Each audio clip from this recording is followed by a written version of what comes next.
I'm the most prolific music artist of the 21st century. I've released over 50 albums and over 800 original songs in less than 6 months. And it sort of happened by accident. I'm not going to lie. But I'll get to that. It's this kind of story that builds up. But these main components and themes are like everybody's competing to swim in a crowded pool when you can just be yourself and think outside of conventions and just go swim in the ocean by yourself. And a lot of this came from, I'll get to it, but it's like this frustration with a lack of generosity. It seems like today music artists are everything but music artists. Like there's so much care into image and all this behind the scenes stuff. But what I want is for music artists to make more music, to upload music to streaming services. I've lived in Chicago for 15 years and I've been in creative environments. A lot of my friends are musicians and go on tours. And since 2014, I would say I've been really intertwined with the music scene and going to friends' shows where, you know, back then they're starting off and they're playing these gigs like 4 or 5 nights a week, right? To where now they're on world tours and it's really cool. It's really special. And that got me really interested in going to live music, seeing live music. And in Chicago, there's just so much opportunity for it. I have no problem going to like an avant-garde piano recital on a Tuesday evening, you know?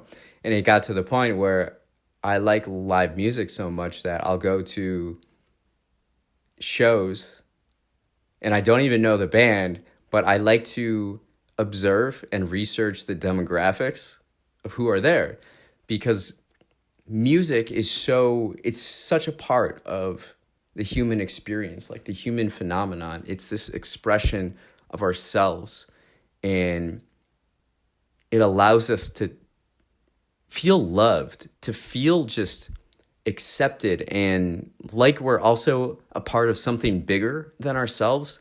And I find that like live shows really do that. I really enjoy that.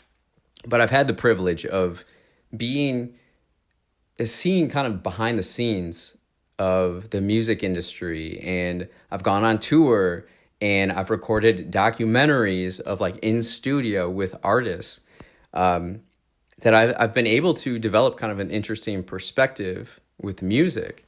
About 1.5 years ago, I moved from Chicago back to the farm. I grew up in rural Wisconsin, and I've used these two perspectives, rural and urban, to really develop my thoughts on the world and life. And my intention was to have this creative retreat. I'm just going to like pull the plug from everything and just write and create books. What I've seen from the publishing industry is that it seems slow and more reactive to American culture rather than proactive, and just really taking an antiquated perspective and approach with things. So I started my own company, Blue Byron Books, and I've been developing a team, and for 2025, we've been putting out a bunch of books. So that's all I really do is live on the farm. It's just like put out books. And during planting season, my time on the tractor is really my time to like deep dive in audio, whether it's podcasts. It's really like the only time of the year that I thoroughly listen to some podcast episodes. I like evergreen kind of content, right? Sometimes audiobooks, and then like music, like go through discographies and really get energized and visualize the time ahead. Because I'm on a tractor just going up and down in a field for 12 hours a day. And I use these two times, planting season and harvesting season, as a time of reflection and to like get back in touch with myself and, you know, visualize the future, like I said. And this last time I felt so frustrated. I've been feeling disengaged with music, nothing really inspiring me. my favorite band, well, is the Beatles. Favorite living band is this alternative supergroup called Bone Lane in Chicago. And I had the privilege of working with them, collaborating with them, recording like everything they kind of do. Amazing music, but they went on hiatus. And when they went on hiatus, there's kind of this feeling of emptiness a little bit. And so there hasn't been that. And then at the same time, my other favorite band is this French band. I like a lot of French music and groovy music. And there's this separation between the band and the lead singer. And I think it was kind of nasty. I don't know exactly what happened, but it sort of ruined the magic for me. And so it was hard to go back and listen to music, and just there's nothing that I want to listen to. So then on the tractor, I was frustrated. And I remember this one time, I put it in neutral. I stopped working, and I'm trying to search through the recommendations of Spotify. I don't like any of them.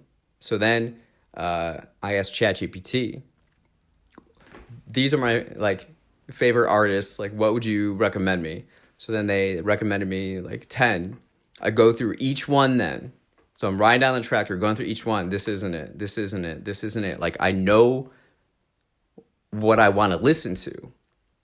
I can't find it. So either Spotify's algorithms, I use Spotify. I really enjoy Spotify as an app. It's one of the best that I think gives me meaning or helps me with my meaning. Either Spotify's algorithms aren't that good, or I'm one of one. And Spotify spends billions of dollars on their algorithms. So I think my tastes in music, I think I'm one of one. This planting season, I finish it. The last day, I come to the office, and the last book that I had worked on, I took my vinyl record collection and I took photos in my studio of each record that I own. And so music is on my mind at the time. This is late May. This was the first time I used AI to help collaborate in the book creation process. And what I did is provide a 100-word summary of the cultural and historical significance of every album. And so that was on my mind. And I thought, if I'm not able to find music that I want to listen to, I'm just going to experiment with AI. What can AI do? So then I started working with it and developing this process. And then soon I had an album. And I was like, whoa, this sounds exactly how I wanted it. I designed it this way. And then it was can I do this again? Or was that just magic?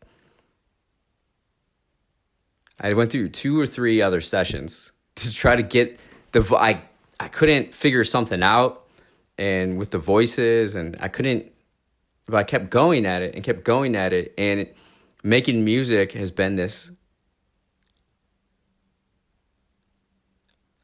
place of acceptance and peace and joy. Making music is the most fun thing ever. I feel so loved. And there's no judgment. It's just the most amazing experience, to where now I've told friends I'm the happiest I've been in 5 years. And there's a direct correlation with music. I view AI more as a reflective mechanism now. It's beyond just a tool. I view it as a reflective mechanism. And I wrote a novel called The Gate of Clouds, and it was over 80,000 words. My editors torched it.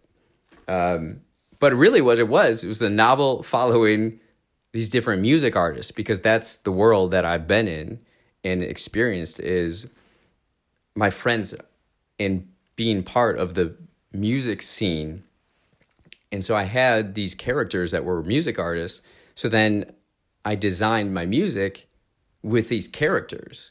So I'm designing discographies and catalogs through these characters and through their lenses, and weaving my own philosophy and, the philosophy of those characters within it. So I'm able to like apply the music universes of different aspects and explore that. And it's been so much fun. I believe that we don't have to do things the way they've been done before. And I don't have to accept how things have been accepted before. It's about expanding imagination, pushing boundaries, innovating. I've visited the Art Institute of Chicago over 500 times since 2018, when I originally had a near-death experience. And the artists that are celebrated are not the ones who just did what they were told to do, right? They pushed boundaries. They innovated. They didn't give an F, So when we're looking at art and the way things are, we can do whatever we want. But the music industry, it seems like, has been the same since the 1970s. I love the 1960s music. It's like the height of artistic authenticity, in my opinion. And the Beatles, of course, being my favorite, and them pushing boundaries.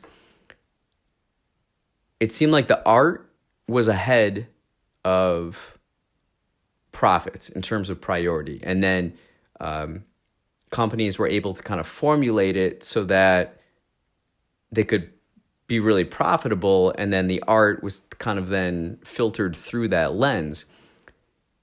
And so the output really hasn't changed, what I've noticed, since that time, where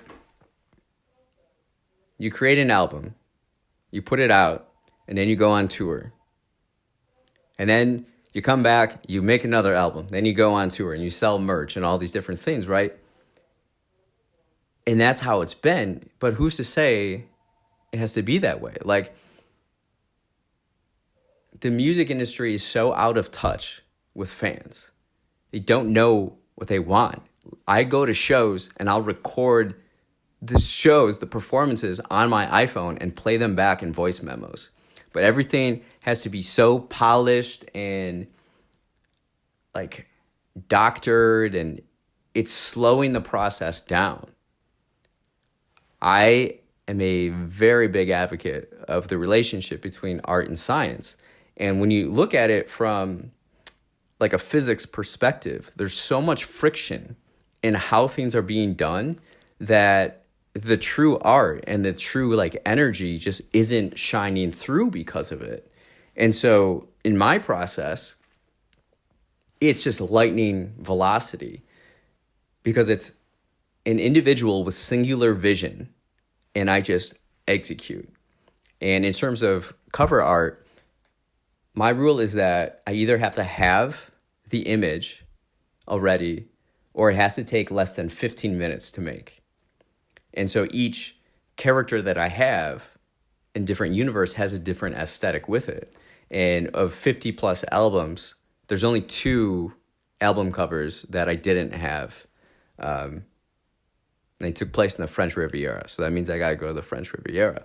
But it's really interesting to me how I see music artists, they spend so much time and energy on all the things that aren't music. All the imaging, all the internet branding. You know what your brand should be? You should make music. And if music artists made more music, maybe I wouldn't have made my own music. I wouldn't have to make my own music. But now that I have, it's like opening this genie's bottle. It's amazing because I live my life very intentionally. And so I've been able to design music for like every situation in my life how I want. And now I just have this massive catalog that at any moment now I can go back to, whether it's, at night listening to Parisian jazz or meditating with different instrumentals or dancing with some, Milan runway music. It's just all about creativity. I've had the privilege of speaking to a lot of people in art and science fields. And one of the greatest conversations I've had, the most mind expanded conversation I've had, was with these 3 material scientists in Istanbul. And we were talking about skylines and buildings. And the buildings you see in a skyline today, the newer ones, the materials used in those did not exist 50 years ago. So the skylines of tomorrow are going to be using materials that don't exist right now. They just don't exist. But here's what's so fascinating is that with information processing, and as computers get better and better, we can model and simulate more things. So where before you would, to figure out what an outcome is, you would use the scientific process, right? And so you have these elements on the periodic table, and then you take them, you experiment on them, and then you get the result. And then you go back, right? But now with computing and the rate of information processing, we can make everything cheaper, faster, better. And so when we apply that concept to music, I'm able to create music that you wouldn't even imagine before, right? Because you don't have to physically play an instrument and then see what the result is and then go back. And I can take themes of, French house and merge it with Afrobeat, and then put together lyrics from text files, from transcribed from videos I've done on YouTube, or writings, books. I can upload a book and then put it all together. There's this fusion of infinite capabilities. And that's really energizing with music, is that what the traditional industry that's putting it out right now is just so formulaic. I'm done with it. Artists should be the most fearless people in society. Artists should be pushing boundaries, innovating, expanding society's imagination. And if they aren't going to do it, I'm going to do it. So I have done it, and I will continue to do it, being the most prolific music artist of the 21st century.